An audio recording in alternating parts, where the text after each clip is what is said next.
Hi, I'm Jim Sacco, sports editor at the Daily News Record in Harrisburg, joined by Phil DeBraccio, our preps writer. Phil, how are you doing today? Not too bad, Jim. How are you? I'm doing all right. He's a very excited guy, and because it's prep football time. Phil, we're going to run down our list of games real quick. Tell me what you know. Tell me what you don't know. Well, you know what I'm saying. First game is Western Albemarle at Broadway. That's Friday. A retooled Broadway offense a little bit. I mean, with Jesse Lane gone, a quarterback, meeting a guy by the name of Luke Tenuta, who's defensive end for Western Albemarle, by all accounts is an absolute beast. What are we expecting from this one? Yeah, it's a good test for Western to start off. A good test for Broadway to start off because their offensive line was relatively inexperienced and injured last year. So this is a pretty good test for them this year to right out of the gate face a defensive end that has multiple Division One offers according to his Twitter account and some recruiting sites, including JMU. He's listed at 6'7", 250, so it'll be a very good test for Broadway right away to have a game plan set for him and be able to protect the quarterback and not let him disrupt, not let Tenuta, that is, disrupt too many plays. So that'll pretty much be the story, I'd say, going into that one for Broadway. What are we looking at in Broadway in terms of offense? I mean, no quarterback decision has been made yet. Is that correct? Where they're still kind of waiting on those two guys? As far as I know, yes. They're deciding between Nick Lohr and Bryce Suiters. Lohr's a junior who was backing up Jesse Lane last year, and Bryce Suiters is a freshman that I believe is listed at to be pretty big. I think he's maybe 6'2" or so. So I think he's someone that Brad Lutz is pretty excited about too. All right, let's keep moving on here. Harrisonburg are the lone Class 5 team in the Valley, going down to face a Lord Botetourt team that is 2 years removed from losing in the state semifinals. Got knocked out in the state championship. Got knocked out in the first round last year, but under Harless, they've kind of been a somewhat force to be reckoned with in that part of the state. Harrisburg, on the other hand, fourth year starting quarterback in AC White, multiple Division I offers for him as well. A good test for Harrisburg, the flashes offensive muscles in week one. Absolutely.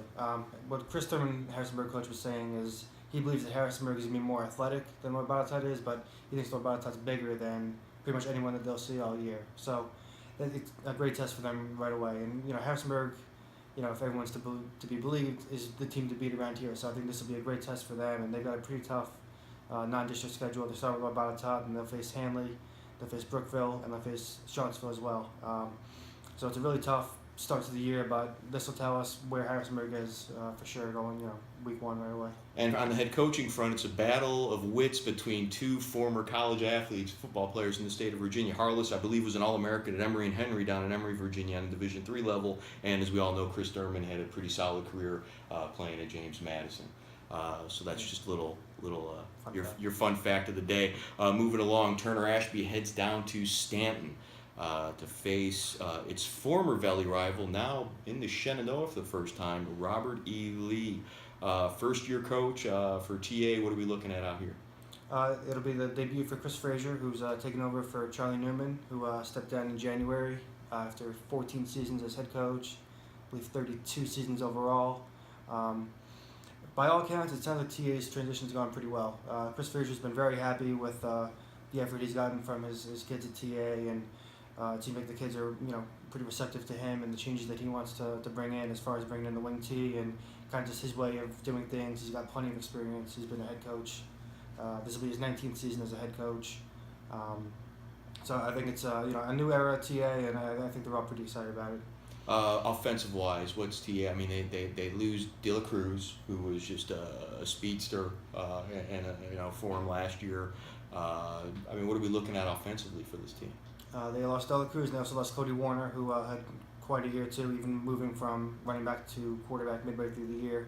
Right now they're looking at Ben Custer is the only quarterback listed on the roster, and he was the starter for about 5 games last year, and then they switched to Cody Warner midway through. So he's back now, and they're running the wing T, which isn't totally new. It's not what they ran the last couple of years, obviously, with the athletes that they have, but the wing T is what TA has been traditionally known for up until then, pretty much. It's what they ran in 2005 when they won it all. So the wing T isn't a brand new thing, by any stretch of the imagination at TA. But they have Ben Custer quarterback, and they have Chris Fisher's been pretty impressed, I'd say, with the quality of athletes that he has around to work with. He's got Jacob Passo as a running back who contributed quite a bit to the running game last year, and they also bring back Tyler Quick, Jared Eckerd. They're also pretty excited about a sophomore, Grant Swinehart, who I've talked to a couple times, and they seem to be pretty excited about what he can bring as a running back. And he's also going to start on defense for them too. So I think they've got a little bit to work with there, and I think the offensive line is relatively inexperienced, but they bring back a starter in Clay Warford, who I know they're pretty excited about too. So we'll see how that all goes for them. And from the wing tee to the fling tee, is that what they call it down in East Rock? Our big rivalry game Friday. East Rock hosting it's Eastern Rockingham County rival Spotswood. Another interesting quarterback situation. East Rock's got to replace is it not McNair? McNair. And Spotswood has a quarterback who probably has the best hair in the Valley District in Ellicott. I think I'd agree with that too. Okay. I asked him yesterday when last time he cut it. He said he trimmed it this summer, but he hasn't had it cut in a while. So it's impressive if you haven't seen it in person. Oh, it's fantastic on the video, and I, on the other hand, have not gotten my hair cut since April, but I have a long way to go. They have not announced a starter. Donnie Coleman has not announced a starter. Is that correct? Correct. I talked with him earlier, and he said they're still deciding between Tice McNair, the younger brother of Jalen McNair, who was phenomenal for them last year, and Dylan Williams, a junior, is also in the mix. Losing Butler, McNair's big target. Who's jumping in to replace him? They also lost Logan Comer too, who was phenomenal as a receiver for them. And receiver-wise, they're pretty much looking at Darius Brown, and it was a junior that Donnie Coleman said is probably the best athlete on the team that they have. But they're also really excited about the running backs that they have. They got a very strong junior class, and I think that's probably as obvious in the running back group as any other group. They got Chandler Breeden, who I believe led the team last year with 7 rushing touchdowns. Pravzi Kazimore is back at running back as well. And also Jaywan Evans, who got off to a pretty good start last year running back for East Rock last year as a sophomore, but kind of wasn't much of a factor afterwards. All 3 of those guys are back, and Donnie Coleman said they're pretty much going to commit to the run game this year. They're still going to throw it around, and I think they won't be as run heavy as some of the their counterparts in the Shenandoah district, but they're going to try to run the ball first, and I think that's what they'll try to do on Friday night for sure. We'll get into High's flowing locks in a second. Fantastic flowing locks. Let's talk about that Spotswood defense. That was probably one of the best. Well, I mean, it was statistically one of the best defense in the states last year, at least at the 3A level. But they lose a lot from that unit, did they not? Yeah, they had 9 graduated from that defense, so they only returned 2. But one of those 2 is Drake Tomasi, who's the cornerstone, really, of that defense. Yeah, I mean. yeah, he's the reigning Valley District Defensive Player of the Year, Conference 29 Defensive Player of the Year as well.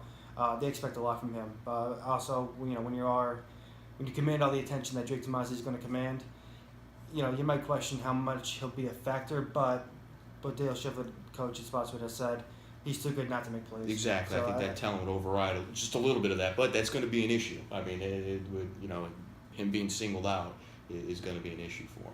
It'll be a challenge, but I think kind of what Dale Shiflett has said all around the field. They have talent; it just hasn't been proven in games yet, and I think that's kind of his feeling, as far as having kids that'll step up and help make plays, maybe take ease some of the burden off Tomasi.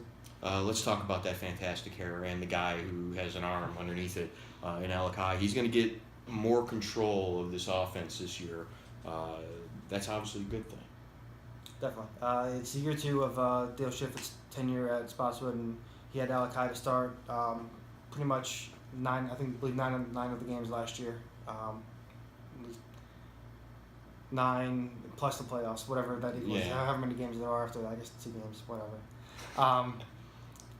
In talking with High and Shiflett yesterday, they said that basically the big thing is that there's more comfortability with everything, pretty much the way Shiflett runs everything and the way the offense works. And the wing tee can be a little complicated, I guess, for a program that isn't so used to it, like Spotswood wasn't running that previously.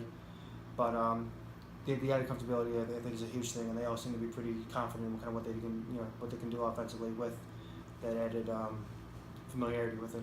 Just looking at the schedule, I mean, it doesn't look like there's there's really no surprise game on here where we can expect like a surprise win from anybody looking at our local games. I mean, I guess, Western, with how many straight years they made the playoffs, were they on 9 or 10, I think? I forgot to write that down. I believe it's close to 10. Yeah, and obviously Broadway still being a little bit young and struggling. I guess if Broadway comes out with the win, that'd be considered upset. But looking at the rest of these, I mean, really nothing else on here is going to be an upset. Am I correct in saying that? I think I could agree with that, but I also would say I think it's hard to favor Harrisonburg going down on the road to face a team like Lord Botetourt. But again, like I said, Harrisonburg's probably the team to beat around here, so it wouldn't be too surprising. But I think it's hard to also call them the favorite for that one. Fair. All right. Well, hey, you know how to do things. You follow us on Twitter. You're gonna have to search for his name. I'm not gonna spell it for you. And if you use hashtag DNRFB, you can follow our football coverage all Friday night. And if you yourself got a game score, halftime score, or you got a comment, or you got video or photo from that game, go ahead and tweet it and use that hashtag, and we'll make sure we get it out. And we're going to try to do this every week, hopefully with a more exciting background than a red wall. Phil, thanks for joining me, and have fun out there Friday night. I'll try. Happy football season.